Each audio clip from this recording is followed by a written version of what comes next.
نحمده ونصلي ونسلم علی رسولہ الکریم، اما بعد فاعوذ باللہ من الشیطان الرجیم، بسم اللہ الرحمن الرحیم۔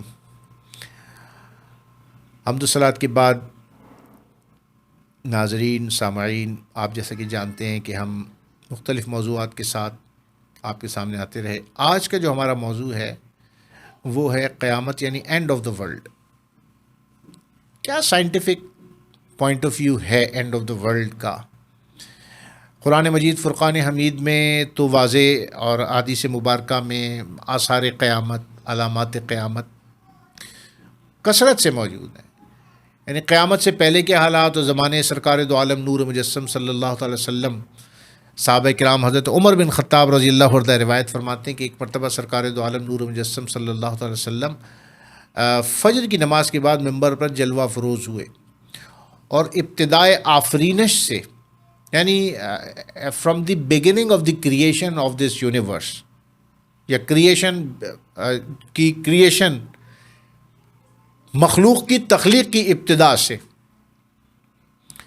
ہمیں سرکار دو عالم نور مجسم صلی اللہ علیہ وسلم نے علم دینا شروع کیا اور خبریں دینا شروع کی، ابتدائے آفرینش سے حتیٰ کہ جنتی جنت میں چلے گئے اور جہنمی جہنم میں چلے گئے۔ اس وقت تک کے حالات سرکار دو عالم نور مجسم صلی اللہ علیہ وسلم نے ہمیں بیان فرما دیے، اور حتیٰ کہ یہ بھی بتا دیا کہ پرندہ ہوا میں پر کیسے مارتا ہے، جس کو سائنٹیفک ٹرم میں کہیں لا آف موشن، کہ ایک اصول ہے نا جس کے تحت پرندہ ہوا میں اڑتا ہے۔ تو سرکار نے وہ تک ہمیں بیان فرما دیا، یعنی کل حالات قیامت سے پہلے، قیامت، قرب قیامت اور قیامت کے بعد، حساب کتاب، جنتیوں کا جنت میں جانا اور دوزخیوں کا دوزخ میں جانا۔ پھر قرآن مجید فرقان حمید کی کثرت سے آیات موجود ہیں، اس میں کثرت سے آیات موجود ہیں، اور خاص طور پہ آخری 30ویں سپارے میں آپ کو کثرت سے صورتیں ملیں گی۔ اذا زلزلت الارض زلزالها واخرجت الارض اثقالها وقال الانسان ما لها۔ اسی طرح القارعۃ ما القارعۃ وما ادراک ما القارعۃ یوم یکون الناس کالفراش المبثوث وتکون الجبال کالعہن المنفوش واذا الشمس کورت واذا الجبال سیرت۔ کثرت سے آپ کو والنجوم انکدرت، ستارے جھڑ جائیں گے، پہاڑ روئی کے گالوں کی طرح ہو جائیں گے، زمین کو ہلا دیا جائے گا کہ جیسے اس کا ہلا دیا جانا، اور زمین اپنے خزانے اگل دے گی، اور انسان کہے گا کہ زمین کو کیا ہو گیا، یہ پہاڑوں کو کیا ہو گیا، ستارے جھڑ جائیں گے، ستارے بے نور ہو جائیں گے، یہ سورج کو لپیٹ دیا جائے گا، یوم تبدل الارض من غیر الارض، زمین کو دوسرے زمین سے اور آسمان کو بدل دیا جائے گا۔ اللہ سورج کو اور آسمان کو ایسے لپیٹ لے گا جیسے لسجل، جیسے کسی کتابچے کو لپیٹ لیا جاتا ہے، یعنی جس پہ کچھ لکھا جاتا ہے نا، پپائرس جس کو کہتے تھے، تو ایک بڑی ایسی شیٹ ہوتی ہے جس کو لکھا جاتا تھا، اور پھر بعد میں اس کو لپیٹ دیا جاتا تھا، رول کر لیا جاتا تھا۔ اسی طرح کا آسمان کو ایسے لپیٹ لیا جائے گا، اس کے بعد خلق جدید پھر نئے سرے پہ بنایا جائے گا۔ تو یہ کیا ہے؟ دیکھیں، ایک نظریہ تھا بگ بینگ، اس کی ایک ابتدا تھی کہ کائنات اس طرح شروع ہوئی ایک بگ بینگ سے۔ کانتا رتقن ففتقناہما، جس کو قرآن نے کہا کہ زمین اور آسمان منگل فلوئڈ سنگولیرٹی میس تھے، اور ہم نے ان کو رتقن ففتقناہما، اس میں فتق پیدا کیا، ایک دھماکے سے اس کو الگ کیا، ٹھیک ہے۔ اور یوں کیا ہوا کہ کائنات وجود میں آئی، زمین اور آسمان اور اجرام فلکی، جو میٹر تھا وہ بڑھتا چلا گیا، اور یہ ایکسپینڈنگ یونیورس کا نظریہ 1920 میں یا 1919 میں ایڈون ہبل نے پیش کیا کہ کائنات جو ہے وہ پھیل رہی ہے، جبکہ قرآن نے پہلے کہا تھا انا لہا لموسعون، اس کائنات کو ہم وسعت دیتے چلے جا رہے ہیں۔ تو یہ تو تھا کریشن۔ پھر سائنس نے بتایا کہ یہ کریشن یہ پھیلتا چلا جائے گا۔ آپ نے دیکھا، آپ ایک پتھر اگر زمین سے فضا میں اچھالتے ہیں تو ایک حد تک وہ جائے گا جہاں تک آپ کی فورس لگی تھی، اس کے بعد وہ رکے گا اور پھر واپس آنا شروع ہو جائے گا زمین کی طرف۔ اسی طرح یہ کہتے ہیں یہ بگ بینگ سے یہ کائنات شروع ہوئی بننا اور پھیلتی چلی گئی اور اب تک پھیل رہی ہے، ایکسپینڈنگ یونیورس تھیوری۔ اور قرآن نے اس کو پہلے ہی کہہ دیا تھا کہ ہم اس کو وسعت دے رہے ہیں۔ رتقن، یہ رتق تھے، ہم نے فتق اس کو الگ الگ کیا۔ انا لہا لموسعون، ہم اس کو وسعت دے رہے ہیں۔ اس کے بعد کیا ہوگا؟ اس کے بعد ہوگا بگ کرنچ تھیوری سائنس نے پیش کی کہ ایک وقت آئے گا کہ یہ سٹاپ، رک جائیں گے، اور پھر یہ کولائڈ ہونا شروع ہوں گے، یہ شرنک ہونا شروع ہوں گے، یہ کانٹریکٹ ہونا شروع ہوں گے، اور یہ ایک دوسرے سے ٹکرا جائیں گے، جس کو قرآن نے، میں نے آپ کو بتایا آخری سپارے میں کثرت سے آیات موجود ہیں.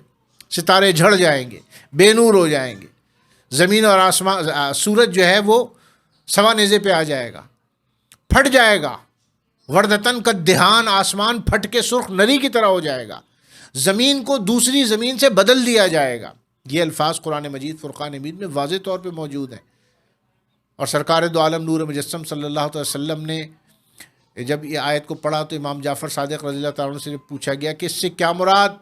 فرمایا، سرکار نے فرمایا کہ زمین روز قیامت دوسری زمین سے بدل دی جائے گی، اور زمین سرخ، زمین کے مانند سرخی مائل سفید زمین سے تمہیں منتقل کر دیا جائے گا، اس کو اس زمین سے تبدیل کر دیا جائے گا، اس زمین کو اس سرخی مائل سفید زمین سے بدل دیا جائے گا. تو ایک یہودی عالم سرکار دو عالم نور مجسم صلی اللہ علیہ وسلم کی بارگاہ میں آیا، اور اس نے آ کے پوچھا کہ اے نبی، آپ اللہ کے نبی ہیں، آپ کہتے ہیں، دعویٰ کرتے ہیں، بتائیے اس وقت انسان کہاں ہوں گے؟ جب زمین کو بدل دیا جائے گا تو انسان کہاں ہوں گے؟ سرکار دو عالم نور مجسم صلی اللہ علیہ وسلم نے ارشاد فرمایا کہ انسان اس وقت ایک اندھیری جگہ پل صراط سے گزر رہے ہوں گے، یعنی زمین سے بذریعہ پل صراط انسان کو منتقل کیا جا رہا ہوگا. تو یہ جو بگ کرنچ ہے، سائنس بھی کہتی ہے، second law of thermo dynamics کیا ہے؟ ہر حرکیات کا دوسرا قانون. اس میں کیا ہے؟ انٹروپی. انٹروپی کیا ہے؟ ناکارگی کا عمل. یہ کائنات ہمیشہ سے ہمیشہ نہیں رہے گی. یہ جو ڈارونسٹ تھیوری ہے نا کہ نہیں تو ہمیشہ ہی رہے گی، یہ فلاسفیکل تھیوری، میٹر تو ہمیشہ رہتا ہے. وہ کہتے ہیں نہیں، ایسا نہیں ہے. Second law of thermodynamics نے ڈینائی کر دیا. اس نے کہا نہیں، there was a beginning and there will be an end. اس کا ایک اینڈ ہوگا. اور کوئی بھی چیز، مادہ جو ہے وہ وقت کے ساتھ ساتھ انٹروپی کے عمل سے گزرتا ہے، یعنی اس میں ناکارگی کا عمل شروع ہوتا ہے، اور وہ آہستہ آہستہ تباہی کی طرف جاتا ہے.